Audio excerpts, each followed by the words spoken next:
자, 이번 시간에는 교육에 대해서 보도록 하겠습니다. 교육이 원래 이제 네 가지입니다.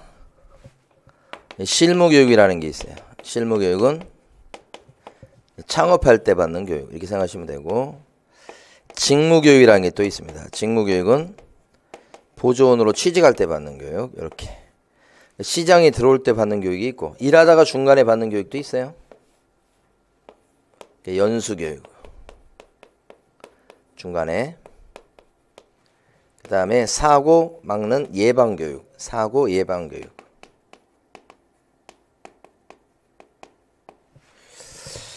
요건 이제 일하다가 중간에 받는 교육이죠. 실무교육은 누가 받느냐? 실무교육은 첫 줄에 보면 등록 신청하려는 자, 오픈할 사람이 받는 거예요. 요게 법인일 때는 임원사원 다 받고요. 첫 줄에 있는 거. 분사무소 차릴 때는 책임자가 받고 그렇습니다. 둘째 줄. 그리고 요 실무교육은 유효기간이 1년입니다. 등록 신청일 전 1년 이내. 유효기간이 1년.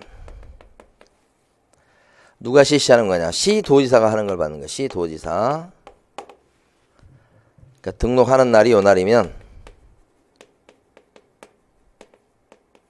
그 등록 신청한 날 기준에서 거슬러 올라갔을 때 1년 이내 것만 써먹을 수 있다. 유효기간이 1년이다. 이렇게 보시면 돼요. 셋째 줄 끝에 가시면 이러한 실무교육은 소공으로 취직하려고 하는 사람도 받는 거다. 취직할 사람. 그 사람도 역시 고용신고일 전 1년 내. 여기는 이제 소공은 취직하는 거니까 고용신고라고 합니다. 고용신고하는 날로부터 거슬러 올라가서 1년 이내 거 써먹을 수 있다. 실무교육. 자, 그런데 이제 가로 2번은 실무교육을 면제받는 경우가 있어요. 어떤 경우냐? 자, 개업 공인인증사분이 폐업하고 아니면 소공이 잘리고 나서 종료되고 나서 1년 이내 다시 신규 등록하거나 고용될 때, 그러니까 잘리고 나서 관두고 나서 1년이 안 돼서 다시 차리거나 다시 취직할 때는 면제. 요거죠. 파란 박사 요겁니다. 1년 안 됐을 때는 면제. 가로 3번. 이런 실무교육은 교육 내용이 뭐냐 그러면 거기 가로 3번에 보면 직무 수행에 필요한 법률 지시. 다시 직무 수행에 필요한 뭐요? 법률 지시. 그래서 교육 시간이 28시간 이상 32시간이야. 이렇게 좀 긴 편이죠. 반면에 이제 네모 2번에 보면 직무교육 나옵니다. 직무교육은 이건 누가 받는 거냐? 중개보조원 되려고 하는 사람이 받는 거다. 보조원 될 사람 미리 받아야 되겠죠.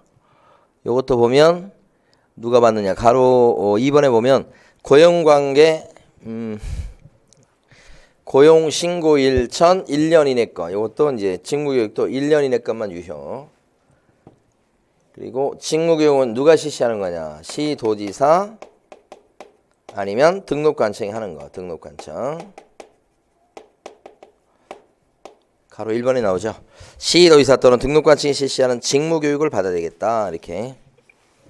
그래서 직무교육은 그 가로 3번에 보시면 직무 수행에 필요한 직업윤리 뭐 이렇게 나옵니다. 직업윤리, 직무 수행에 필요한 직업윤리. 그리고 교육 시간도 짧아요. 서너 시간 이렇게 돼. 그러니까 보조는 요거 직무교육은 간단히 받습니다. 보조원 되려고 했을 때 받는 교육. 오른쪽에 가면 연수교육이 있습니다. 연수교육은 여기 개업 공인인증사로 일하고 있거나 소공으로 일하고 있는 현역 받습니다. 이게 2년마다 받게 돼 있다. 그래서 오른쪽 페이지 가면 개공인과 소공이 받는 거. 근데 2년마다 받고, 요 연수교육도 누가 하는 거냐면 시도지사. 시도지사가 실시하는 연수교육을 받으시라. 이렇게 하는 거고요. 그래서 연수교육은 이거 안 받으면요. 이거 안 받으면 500만 원 이하의 과태료 사유인데, 그래서 요 2년이 되기 2개월 전까지 연수교육을 받으라고 사전 통지하게 됩니다. 안 받으면 과태료가 되니까 미리 알려줍니다. 나라에서 2년이 되기 2개월 전까지. 그럼 가로 2번에 있죠 지금 2년이 되기 2개월 전까지 연수교육의 일시 장소 내용을 대상자한테 통지한다 이렇게. 연수교육은 어떤 거 가르쳐 주는 거냐? 가로 3번 보시면 법이나 제도의 변경사항. 그러니까 연수교육 보면 2년 흘렀잖아요. 그래서 이게 법이나 제도가 바뀐 거, 법이나 제도의 변경사항을 가르쳐 주겠다. 그거 말고 뭐 직업윤리, 뭐 경영실무 이런 것들은 자 있고요 당연히. 근데 그 중에 중요한 건 법이나 제도에 바뀐 거. 또 실무교육은 직무 수행에 필요한 법률 지식이고 이것은 법제도의 변경사항. 교육 시간이 12시간에서 16시간은 좀 줄어요. 그 다음에 사고 예방교육. 이것도 이제 일하다가 중간에 받은 건데 모든 관청이 모든 대상자를 불러서 할 수가 있어요. 사고 예방교육입니다. 이 사고 예방교육은 의무는 아니고 할 수 있다. 안 해도 뭐라고 할 수는 없어요. 여기는 이제 창업하거나 취직하려고 그러면 이거 받아야 되는 거잖아요. 연수교육도 받아야 되죠. 이거 안 받으면 창업이나 취업이 안 되는 거고 이거 안 받으면 과태료의 제재를 받습니다. 일하는 중간이니까. 이거 좀 다른 차원입니다. 사고 예방교육. 요새 이런 사고가 많이 나니까 모이세요. 제가 그 사고 난 것 얘기 좀 해주겠소. 이게 사고 예방교육입니다. 그래서 10일 전까지 공고를 하거나 또는 통지해가지고 모이라 얘기해줄게 이렇게 하는 거지. 사고 예방교육. 이런 거 사고 납니다. 이런 거 사고 나요. 이렇게 10일 전까지 공고하거나 통지해서 모이게 해가지고 예방교육에 실시하게 돼 있다. 가로 2번에 셋째 줄 얘기죠. 자 이번에는 이제 62페이지 테마 21번에 가면 중개보수 나옵니다.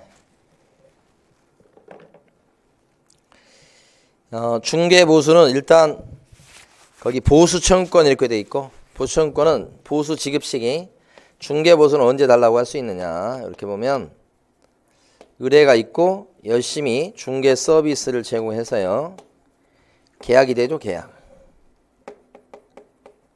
그리고 나서 이제 등기가 납니다. 이행. 요게 계약이죠.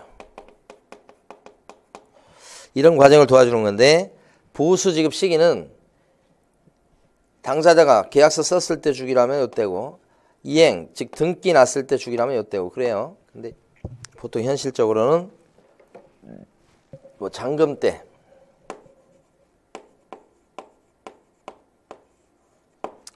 잔금 시 보수를 치는 걸로 보수 지급 시기는 잔금 때죠. 가로 1번에 첫째 줄하고 둘째 줄까지 거래 대금의 지급이 완료된 날로 한다.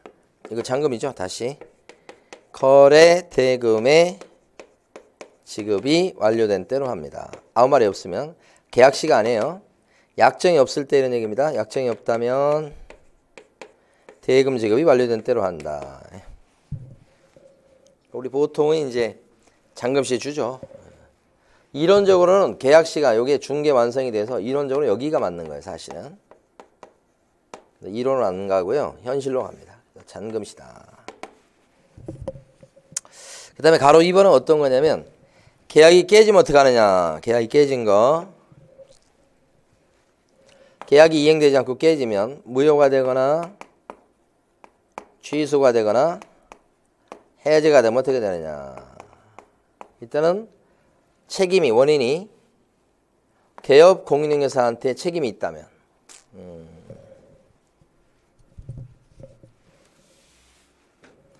원인이 또는 책임이 개공한테 있다면 개공 때문에 계약이 깨졌어요. 그러면 중개보수 못 받아요. 개업 공인중개사가 예를 들어서 설명을 잘못했단 말입니다. 사기꾼을 소개시켰다. 얘기를 제대로 안 해준 거예요. 그래서 계약이 깨졌어. 그때는 개공 책임이니까 그때는 보수 못 받고 반대로 개업 공인중개사한테 책임이 없을 수 있어요. 매수인이 계약금을 줬던 매수인이 일방적으로 계약을 해약해요. 변심이요. 변심. 이거 변심하라고 개공이 그런 건 아니죠. 그러니까 이때는 뭐야? 개혁 공인중개사한테 책임이 없다고 볼 수 있으니까 보수 달라고 할 수가 있다. 두 가지 다 있죠. 누구 책임이냐 이렇게 나눠서 보셔야 돼. 이게 가로 2번입니다.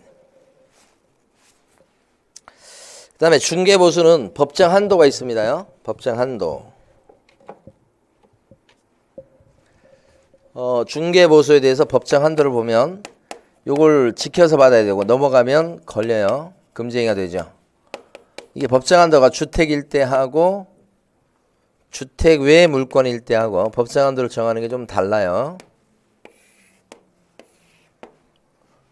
주택이다 그랬을 때는 법에 정한 한도, 요게 국토교통부령으로 한도를 정하고 그 다음에 시도조례로 한도를 정한다 이렇게 되는 거예요.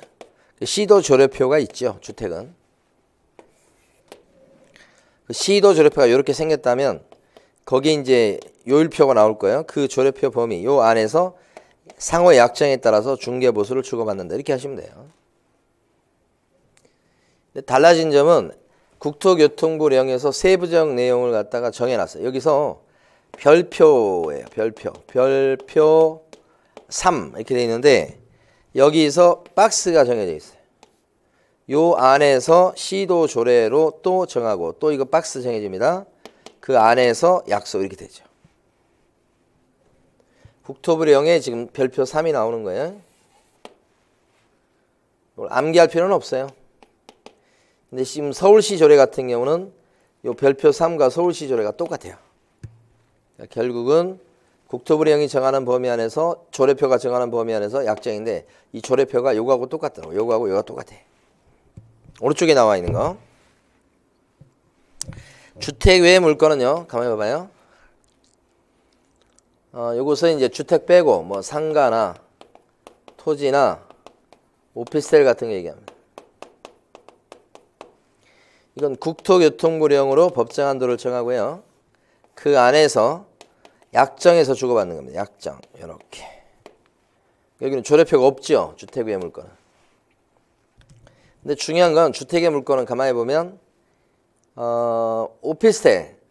오피스텔인데 이제 우리끼리 하자면 이걸 주거용 오피스텔 요거하고 기타하고 이렇게 나누어요. 이 주거용 오피스텔에 들어간 건 어떤 거냐? 이 전용민주 기준 해가지고 85 이하이고 그 다음에 부엌 입식 부엌이 있고 부엌 화장실 있고 그 다음에 목욕시설 갖추었어요. 부엌 화장실 목욕시설 85 이하이면서 요거 갖추면 요게 바로 주거용 오피스텔. 이렇게 되면 매매나 교환 계약을 알선했을 때는 0.5까지 받고 국토부령에 나온 내용이요. 이건 우리가 이제 암기를 해두셔야 돼. 임대차 등을 알선했을 때는 0.4까지 받고 이런 식으로 이렇게 자 근데 여기 보면 이제 기타 이렇게 된 거 있죠. 요 주거용 오피스텔이 들어가는 거 요거 네 가지 요건 다 갖춘 거 그거 빼고 나머지는 전부 다 0.9까지 받을 수 있다고 돼 있어서 기타는 0.9입니다. 이렇게. 그러니까 여기 주택 외 물건일 때가 이렇게 확실합니다. 이게 이렇게 빨간 거 위에 거랑 밑에 기타 나머지는 0.9 이것밖에 없어요. 그러니까 여기서 보면 상가 같은 거 생각해보세요. 상가 매매 요거 아니 상가 이거 아니죠? 0.9까지 상가 임대차를 알선했습니다. 임대차 상가 임대차 요리 이건 상가 아니잖아. 요리. 그러면 0.9. 상가 임대차도 0.9까지 받는 거예요. 토지 매매도 0.9 이렇게. 주거용 오피스텔 요 네 가지 요건을 몽땅 갖춘 경우는 이렇게. 매매 교환은 0.5, 임대차가 0.4니까 이렇게. 뭐 다 했어요? 자, 근데 자 봐봐요. 62페이지 주택부터 봐봐요. 주택의 중개에 대한 보수는 국토교통부령으로 정하는 범위 안에서 특별시, 광역시, 도 또는 특별자치도의 조례로 정한다. 이렇게 조례까지 정해놨는데 동그라미 2번에 가니까 주택에 대한 중개 보수는 요게 국토부령 내용입니다. 의뢰인 쌍방한테 이쪽 저쪽 다 받는 건데 한쪽한테 받을 수 있는 한도는 별표 3으로 정하는 바에 따른다. 요게 국토부령의 내용입니다. 동그라미 2번이. 동그라미 2번이 국토교통부령이에요. 그러니까 별표 3으로 정하는 범위 안에서 시도 조례로 정한다 이 말이지. 이 동그라미 3번은 크게 신경 쓰지 마세요. 예. 오른쪽에 가시게 되면 이게 별표 3입니다. 그래서 이건 주택일 때 이제 그건데 실질적으로 이 별표 3이 서울시에서는 그대로 조례로 씁니다. 그래서 암기할 필요 없습니다. 이거 암기하지 마시고 여러분들이 요 조례표를 주면 이것 갖고 읽으시면 돼. 그래서 어떤 거냐면 혹시 매매인데 10억에 매매를 했어요. 아파트 매매. 그러면 10억이면 매매니까 9억 원 이상 12억 미만 칸에 들어가겠죠. 그러면 10억 원에 0.5니까 500만 원이야. 500만 원. 10억에 500만 원이죠. 그렇게. 그렇죠? 전세 5억에 얻었습니다. 전세 5억은 임대차 등이에요. 아파트 전세 5억이면 1억 이상 6억 미만 칸에 들어가겠죠. 그럼 1천분의 3이죠. 5억 곱하기 0.3 그러면 150. 맞습니까? 그런 식으로 해라 이런 얘기지. 자, 그러니까 이 조례표가 이제 최근에 반값 복비하면서 좀 많이 낮춰진 거예요, 사실은. 자, 동그라미 4번 중요하네요. 주택일 때는 중개대상 물건 소재지하고 사무소 소재지하고 이게 시도 조례표가 다른 경우가 나올 수 있단 말이에요. 그럼 사무실 따라가는 거냐, 사무실 따라가는 거냐, 아니면 물건지 따라가는 거냐 이거지. 우리 법은 정해놨습니다. 무조건 사무실, 사장님 따라갑니다. 그러니까 서울에 있는 부동산님이 경기도 과천에 있는 아파트를 중개했을 때는 어느 조례가 적용되냐? 서울시 조례죠 뭐. 사무실 따라갑니다. 그거 시험에 많이 나온 거. 자, 다음 페이지 64페이지. 주택 외 중개상 물건 나왔어요. 이때는 동그라미 1번 국토부령으로 정한다. 조례표가 없어요. 국토부령에 가니까 두 개로 나뉩니다. 거기에 주거용 오피스텔하고 동그라미 3번 기타로 나눠요. 주거용 오피스텔일 때는 파란 박스에 있는 요건 4가지 갖추는 겁니다. 85 이하이면서 입식 부엌, 그 다음에 화장실, 목욕시설 갖춘 거예요. 이때는 그 위에 있습니다만은 매매 기반이 0.5, 임대차 등이 0.4 이렇게 됩니다. 기타 물건일 때는 전부 다 1천분의 9죠. 그 공장도 0.9, 임목도 0.9 이런 식으로 그게 동그라미 3번입니다. 그래서 법정 한도를 정하는 거 그 정도 보시면 될 것 같아요. 그 다음에 이제 그 임대차에 대한 것을 좀 계산해 볼 텐데 여러분 월세 있는 거 있잖아요. 만약에 이거 지금 단계에서 참고로 들으십니다.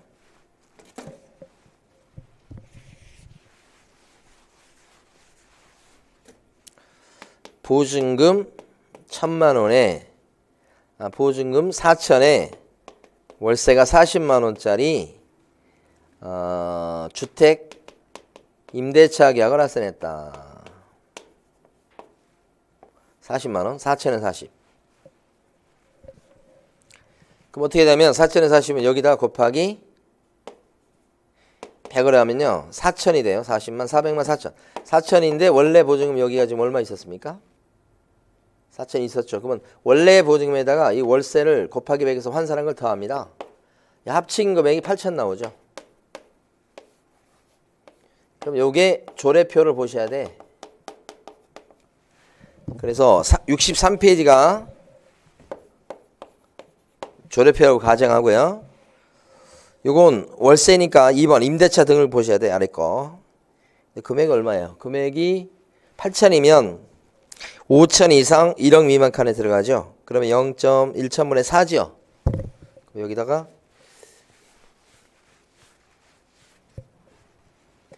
8천 곱하기 0.4가 되니까 32만 원이 된 거예요. 요것은 한쪽한테 받을 수 있는 복비예요. 그리고 뒤에 보면 한도액이 써져 있죠. 그럼 한도액이 얼마예요? 30만 원이죠.